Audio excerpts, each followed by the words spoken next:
You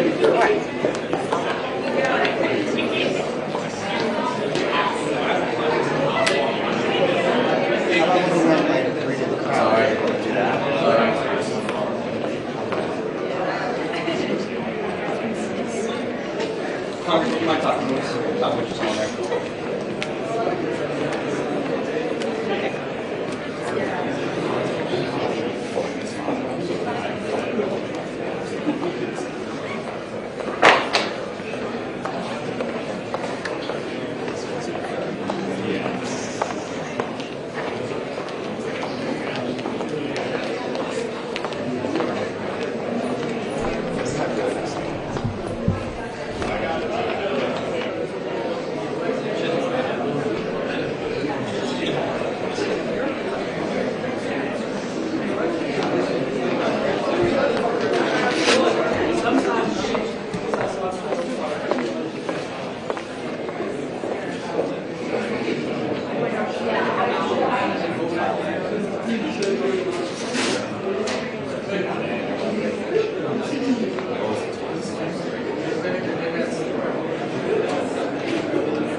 Yeah, right. Yeah. I have my fast lenses, but not like. Yeah, I don't have a long. I guess I should throw it. 1.4. I was gonna get Bill.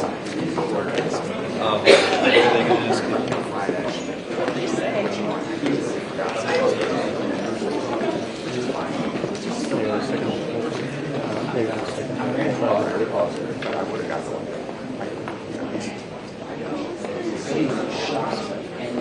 I guess that one's just good.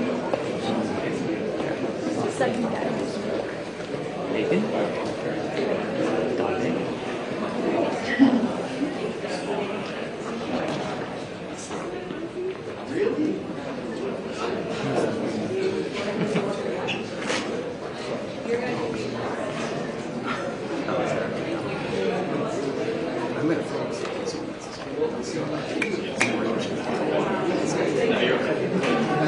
You know what I mean? You might get cleared out there.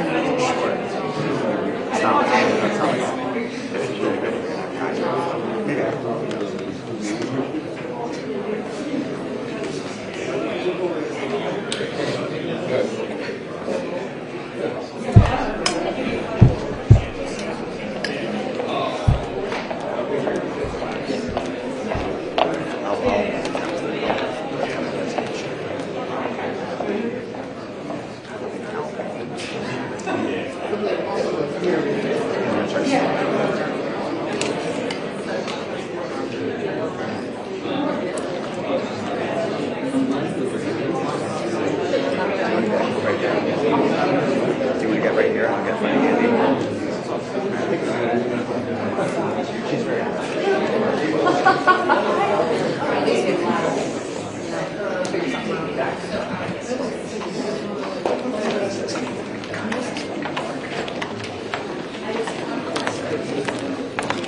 Your thoughts on the meeting, sir? Quick thing. Yeah, let me say, obviously, we can't talk about the classified information, but in general, I applaud the Trump administration taking seriously the threat that drugs coming into our country has posed for years and years. I mean, we've lost millions of Americans to the scourge of drugs that come into our country from a number of sources. Obviously, the boats bring in the cocaine, other things, other methods that the drug cartels have been using. They're just like terrorist organizations killing Americans here on our soil. And what President Trump said is, we're not going to take this anymore. And the fact that he's taken these aggressive actions, I think you've already seen a dramatic drop in the number of those boats coming over, because they know you get on a boat filled with cocaine to come and kill Americans, to poison our people, you're not going to make it here. You're not going to make it here alive, and your drugs aren't going to make it to our shores. And ultimately, that's what we want to see. We want to see the end of drugs coming into the United States. And President Trump has taken this seriously.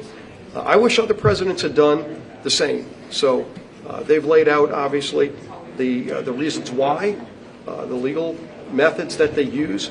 And, we're going to have a vote on this, the Meeks resolution that I oppose to try to stop it. Why would anybody want to, in essence, defend drug cartels' ability to bring drugs into America when we know it kills over 150 young people a day are being killed just from fentanyl?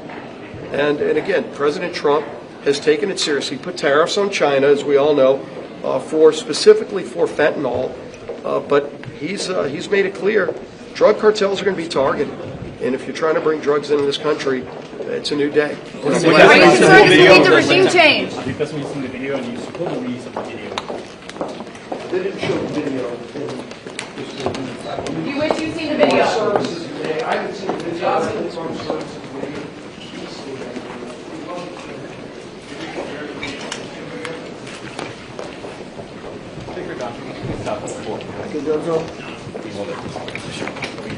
What did you make of the briefing? Yeah, so we just received a briefing from the Secretary of War and the Secretary of State and our top military officials on the strikes against the narco-terrorists off the coast of Venezuela. Questions are still being answered by members, but I think the information that was provided was very helpful. It affirms what many of us have already known, and I'm going to share some thoughts with you about what was shared in there, but ultimately the big question about what authority supports all this. The President of the United States has directed these actions consistent with his responsibility, and that responsibility is clear: to protect Americans and United States interests abroad and in furtherance of the United States national security and foreign policy interests, pursuant to his constitutional authority. He has that authority as Commander-in-Chief and as the Chief Executive to conduct foreign relations. As the Commander-in-Chief, President Trump has both the authority and the obligation to defend our homeland, and I think that's beyond dispute. Pursuant to this constitutional authority and the law of armed conflict, the President determined that the United States is in non-international armed conflict. That's NIAC, as the acronym is known. And that is with designated terrorist organizations and their affiliates who have evolved into complex structures with financial means and parliamentary capabilities needed to operate with impunity, engage in violence and terrorism. That presents a clear and present danger to the security of America and threaten other nations in our hemisphere. I want to make this point very clear. Over the last 4 years alone, America has lost more lives to drug overdoses and other drug-related deaths than we did to the enemy actions in World War II, Korea, Vietnam, Afghanistan, and Iraq combined. This is a serious problem that a serious administration is addressing. These are highly organized and sophisticated narco-terrorist organizations, and they operate, as we said, with impunity. And the President has determined that these cartels constitute the legally defined groups that allow us to take these actions. The Trump administration, by the way, has been much more forthcoming with the legal rationale behind these strikes than prior administrations. And I want to point out this one example. From 2009 to 2015, President Obama conducted over 500 drone strikes, killing over 3,700 persons, some of whom were United States citizens, and he never offered any legal justification to Congress at all. The Department of War has now briefed Congress more than 20 times in bipartisan classified settings on these strikes. Secretary Rubio and Secretary Hegseth have briefed the Gang of 8 and the Gang of 16 as well. I've been in those briefings myself. The administration has also made available multiple documents to the Hill, including the Office of Legal Counsel opinion, which has been reviewed by over 150 members. The Department of War has shown video of the September 2nd strike to the Gang of 8 and leadership of the Armed Services and Defense Appropriations Committees. They'll be made available to all members of the Armed Services Committee this week. This is exquisite intelligence that supports these actions. It is certainly appropriate. It's necessary to protect the United States and our interests. That's what was presented today. Different members have different questions. I hope and assume that all those are being answered. Thank you all for being here. You support the release of the video?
you doing Schumer, Bonnie?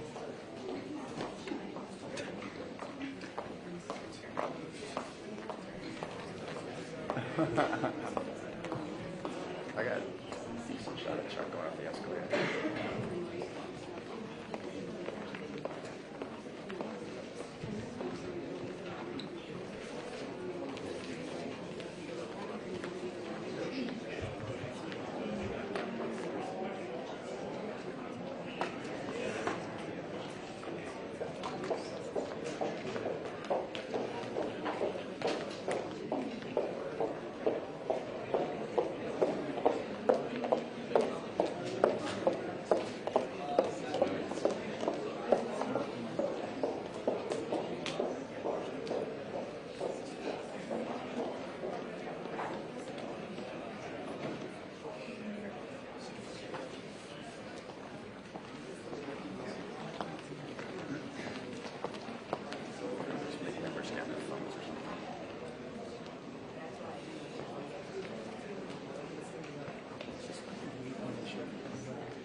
Oh, really? Oh, so you actually have a gig.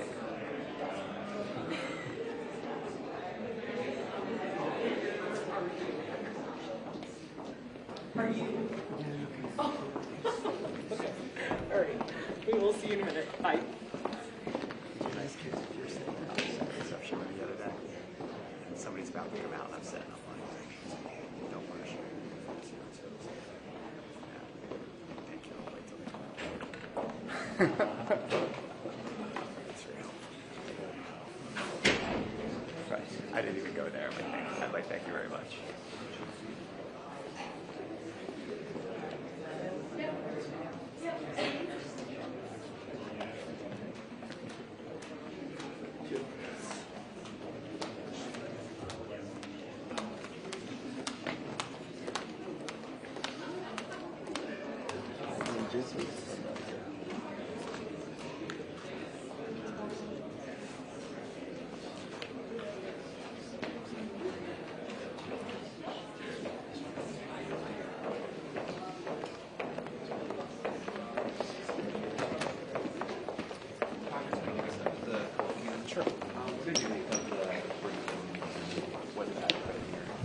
Yeah, well, what we heard today is exactly the type of operation that requires congressional authorization. The language that they're using, the terminology is wartime counterterrorism terminology. I spent 3 combat tours in Iraq and Afghanistan. This nation spent 20 years at war trying to counter terrorism. We spent $3 trillion doing so. This is precisely the role of the United States Congress. To have the debate, to talk about the funding, and then make a decision about whether an operation like this is in the interest of the American people, whether military is the right way to approach it. Do you have any concerns that this will lead to U.S. enacted regime change in Venezuela? That was not covered today, but I have concerns about mission creep and how this can tumble out of control, which is exactly why Congress needs to be consulted. We need guardrails, we need oversight. This is the first briefing that we have had to the United States Congress in the months since an armed engagement has occurred. It's wrong and it has to change. Could you support a War Powers resolution that was narrowly tailored to address the narcotics movement in this area? Or do you feel like, the congressional step there would be to put more guardrails around this? Well, we need to have the debate, actually. Congress needs to be engaged to debate whether or not the use of the military is the right response to interdicting counter-narcotics in the Western Hemisphere. This is precisely the role of the United States Congress. And once that debate happens, we can determine whether or not that's appropriate. But again, we spent 20 years doing this without debate, without the authorizations, without the oversight, and we've seen how this turns out. It doesn't turn out well. We have to run. All right, thank you. Thank you.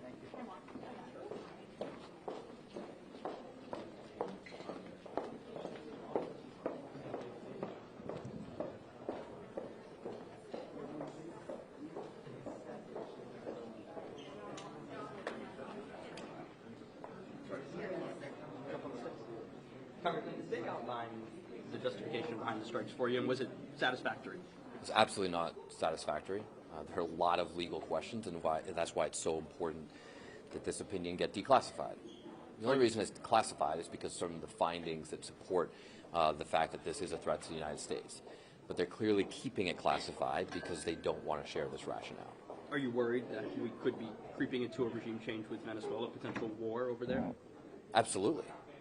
And I heard no commitment to coming to Congress for an AUMF, for a declaration of war, before they conduct ground operations, if that's clearly their intent to do so. And I don't understand why there would be several thousand Marines on ships. I served as a Marine on ship. We're not there to conduct boat strikes.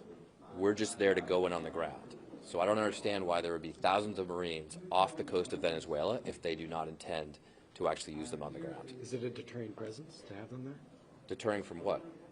Narcotics movements? I mean, I didn't get a chance to ask a question, but the question I would have asked is, if you have been successful at deterring boats from transporting narcotics, are you actually succeeding in your goal of deterring drugs, or are drugs coming in other ways?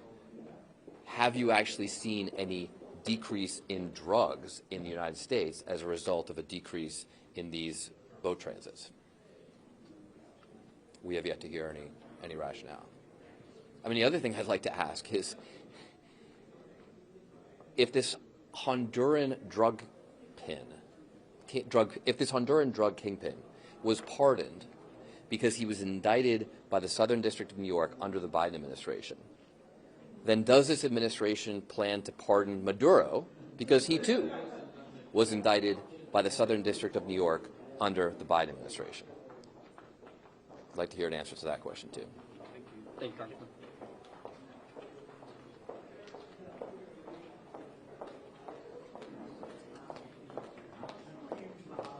Good.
Sorry to mess up your focus.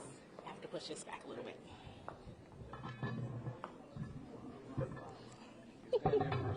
Yep.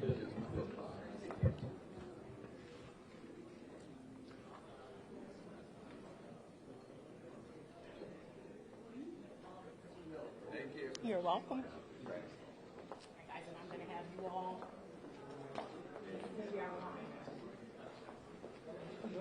Over the line.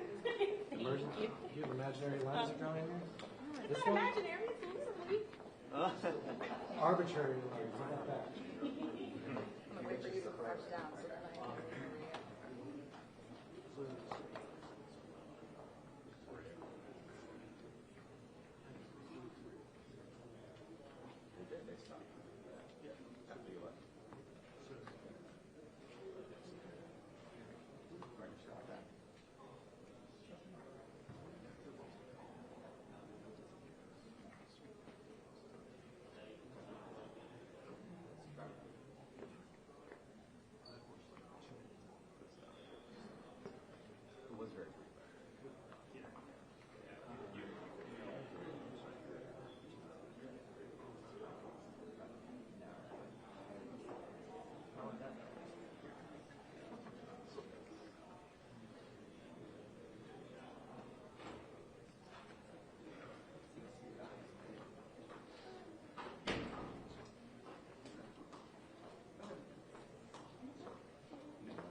Brad Sherman, California.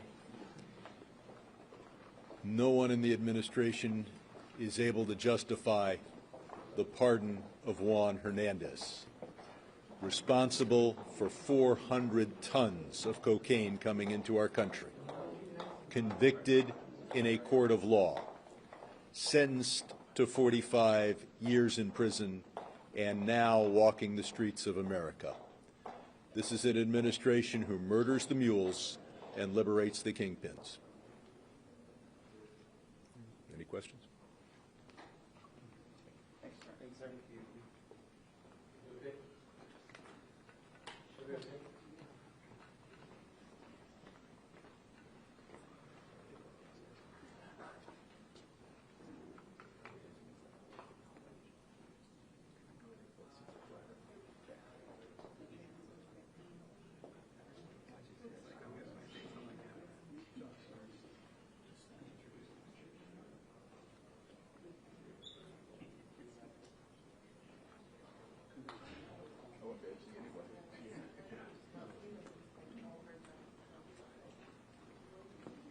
Tom,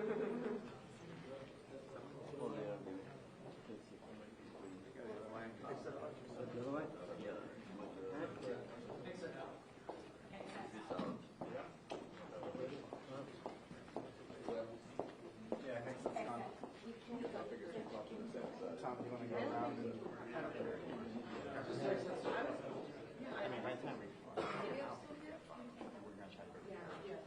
Senate carriage?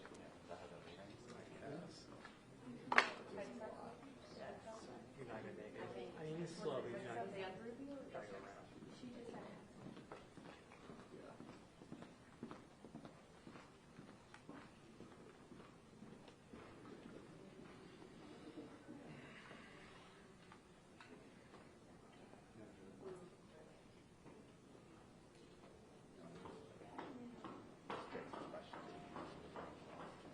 Is Rubio out too?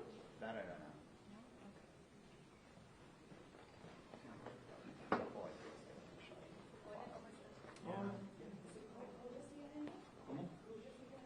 Bueno, estaba ahí cuando yo salí, no sé si todavía está. Sí, nadie que-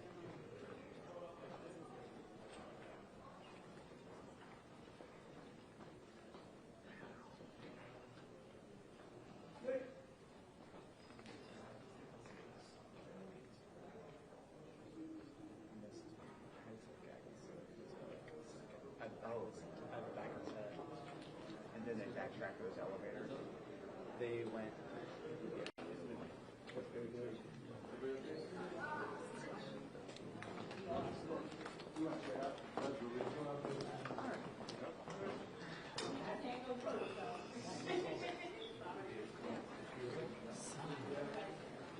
Rubio's gone, huh?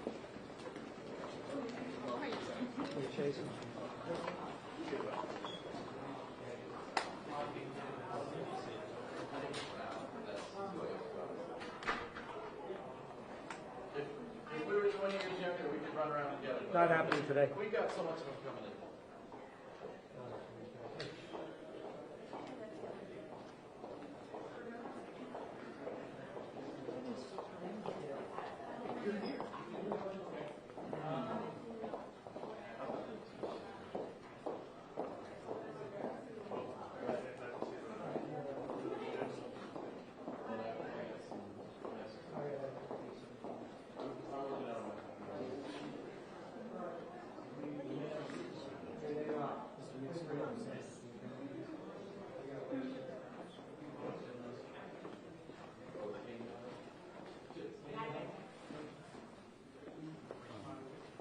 What are your thoughts about this briefing? Do you feel like you're getting adequate explanation, justification for these strikes, and where does it go from here? Absolutely not. I actually think that it was, for me, more of an exercise in futility. Really have no answers. Really didn't gain anything more than what the public already has gotten. Really no determinations as to why the administration has not come to Congress first before any of these strikes. Really no conversation about why, we've got 15,000 troops there, and it doesn't seem to be just about narcotics trafficking.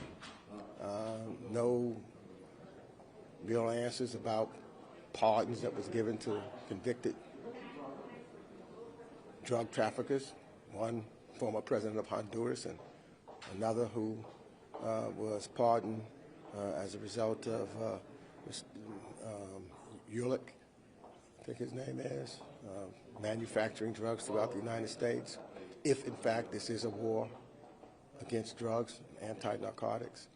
I think that no real rational decision or real answers about whether or not what we're about to enter into is a war in Venezuela, and thereby coming to Congress, this war powers issue, which is why I have a bill coming up hopefully this week on the floor, talking about war powers and talking about the strikes that have taken place in the Pacific and the Caribbean, as well as another one talking about before the president goes into Venezuela, if that's what he wants to do. And we all heard what Susie Wiles said today, that what this is really about, that he's going to continue, the president's going to continue this until such time there's a regime change, and that the administration should say that's what it is, and should come to Congress to ask for that authorization, which has not taken place.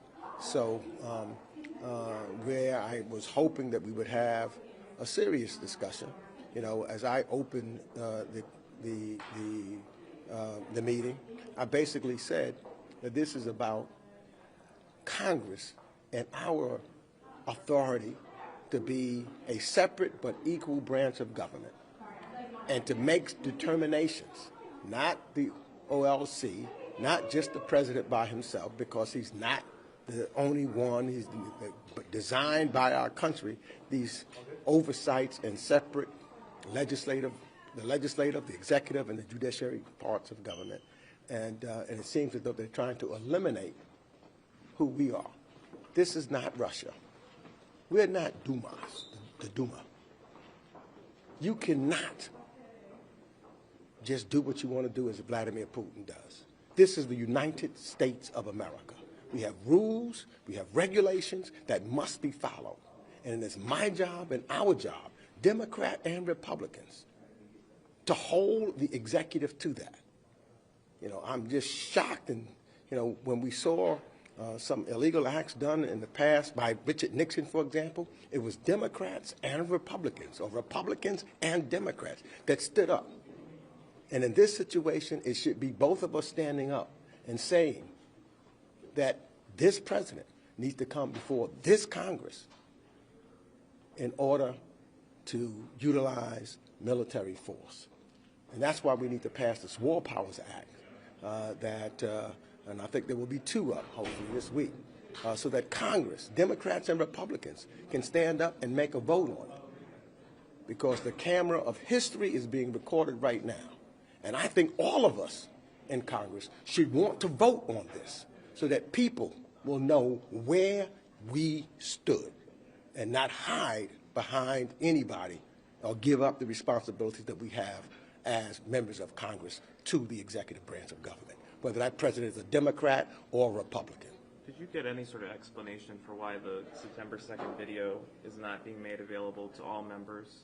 We have never had that explanation, other than I've heard when I was at the Reagan Library, at the Defense Conference there, the Secretary of Defense say that it was his determination and he was going to make that determination whether or not everybody was going to see it. I myself haven't seen it, and I've been asking. I don't know whether the chair of the committee, of the Foreign Affairs Committee, have seen it, but I have asked and will continue to ask to see that. Why, as a member of Congress and the ranking member in the Foreign Affairs Committee, I'm not allowed to see it, is a question that I have also. Thank you. Thank you.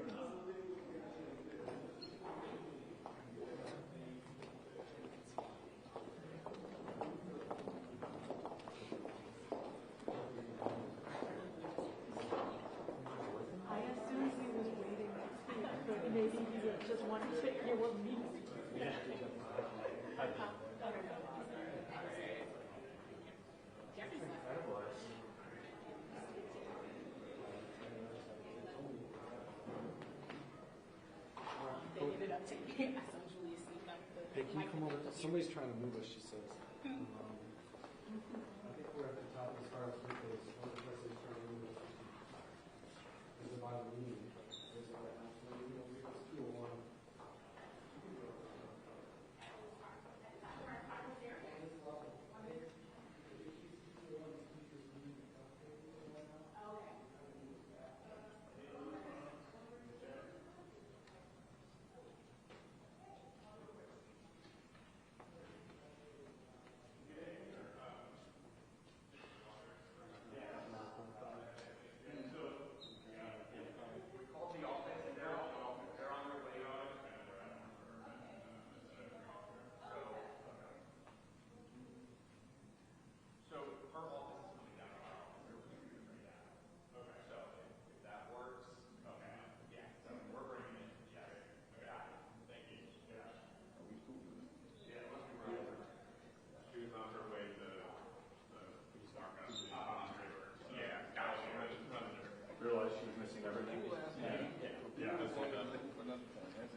And yeah, but no, they won't let me know, so at least I can plan ahead. yeah.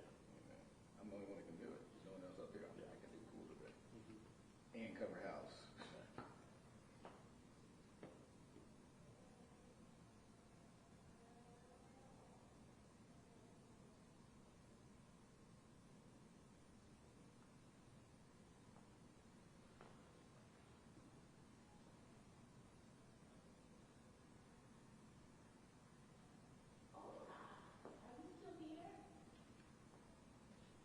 We got a set for this afternoon.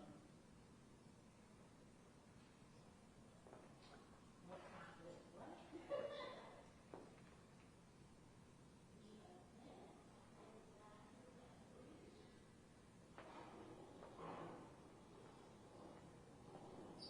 Hey, this is Owen. Hey, so shall we goodnight this Stakeout poll?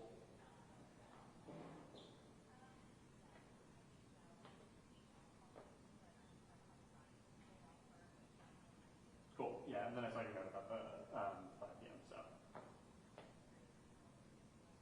yeah.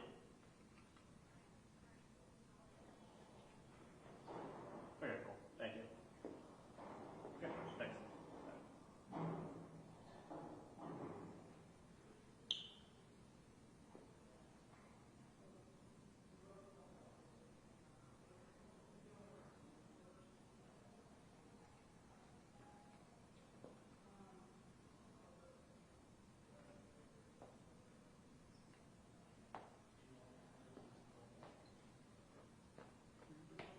It's also like it's a lot of time before 5 o'clock.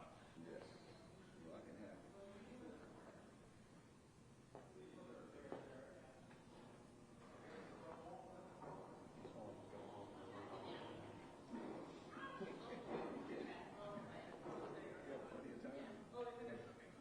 Actually, the only thing is we have this like destiny at